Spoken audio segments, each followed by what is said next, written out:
সবার আগে রাকিবকে উঠে যেতে হবে। যে পরিমাণ সুযোগ বাংলাদেশ পেয়েছে, ঠিক আছে, সেক্ষেত্রে আমাদের রাকিব স্ট্রাইকার সে এরকম আমাদের ভালো প্রশংসা দিতে পারেনি। চান্স পেয়েছে কিন্তু ফাউলের কাজগুলো কিন্তু সবুজ সময় অনেক ভালো খেলেছে।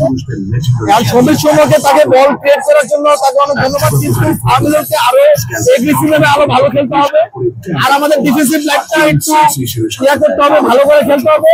আর হামজার অনেক ক্রিয়েটিভ আরো খেলা দেখতে চাই, আর ফাউলকে অনেক ভালোভাবে খেলতে চাই। এই কারণে তাকে তারা কমপ্লিট করতে হবে।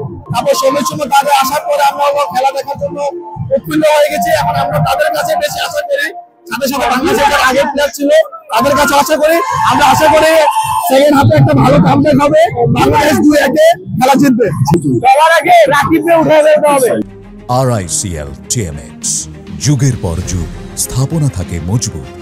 কারণ রাকিব যা মিস করে, ও একটা ফিনিশার হয়ে যদি ফিনিশ না করতে পারে, ওর দলে কোনো কাজ আমার মনে হয় না দলে কোনো কাজ আছে। দেন পারমিদুল তো একা ট্রাই করলে হবে না।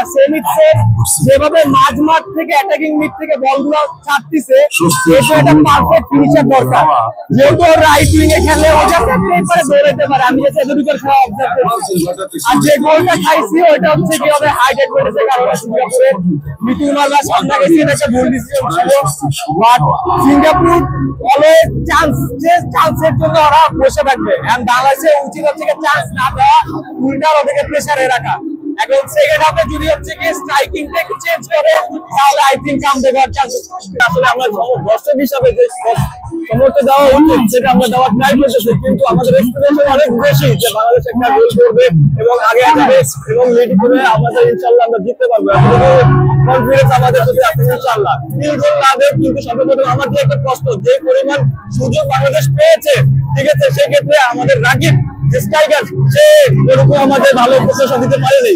ডিফেন্সের ভিতরে গিয়ে তিনটাও যে ডিসিশন হিসেবে ওটা ফাউল করছে, আর এইভাবে ফাউল করে আসলে বাংলাদেশ খেলা হয় না।